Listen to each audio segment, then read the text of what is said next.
মানে হচ্ছে the overseer, the observer, পর্যবেক্ষক, যিনি মনিটরিং করেন আমাদের সব অ্যাক্টিভিটি, তিনি মনিটরিং করেন। কোনোভাবে তার চোখকে ফাঁকি দেয়া যায় না।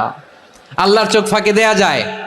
আচ্ছা, আওয়াজ করে বলেন তো, পুলিশ ভাইদের চোখ, পুলিশের চোখ মাঝে মাঝে ফাঁকি দেয়া যায় কি যায় না?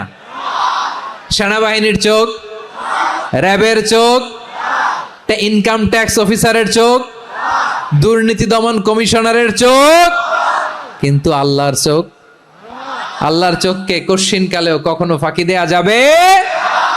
যেখানেই যান, ঘরের ভেতরে ঢুকে জানলা লাগিয়ে দরজাটা লক করে যদি অন্যায় করেন, পাপ করেন, দুনিয়ার কোনো চোখ দেখে নাই, দেখেছে কে?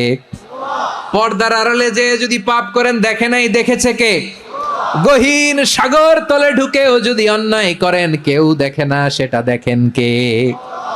আপনি কি ভাবছেন আটলান্টিক মহাসাগরের ভিতরে চলে গেলে তারা আল্লাহ দেখবে না? আপনারা ওশান গেট কোম্পানি নাম শুনছেন? ওশান গেট, তারা এই যে টিটান সাবমার্সিবল একটা সাবমেরিনের মতো বানাইছিল, যেটা টাইটানিক জাহাজ দেখার জন্য অনেক লোক যে মারা গেছিল না, ওটা সাগরের একেবারে গহীনে চলে যায়। এই টিটান সাবমার্সিবল দিয়ে সাগরের একেবারে গহীনে চলে যাওয়া যায়।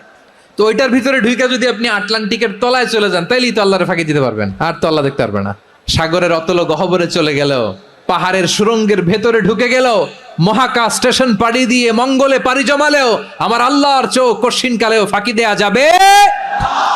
এজন্য সে আল্লাহ বললেন, লা তুদরিকুহুল আবসার ওয়া হুয়া ইউদরিকুল আবসার ওয়া হুয়াল লাতীফুল খাবীর। আমার আল্লাহ দৃষ্টির আয়ত্তে নন, কিন্তু দুনিয়ার সব দৃষ্টি আমার আল্লাহর আয়ত্তে।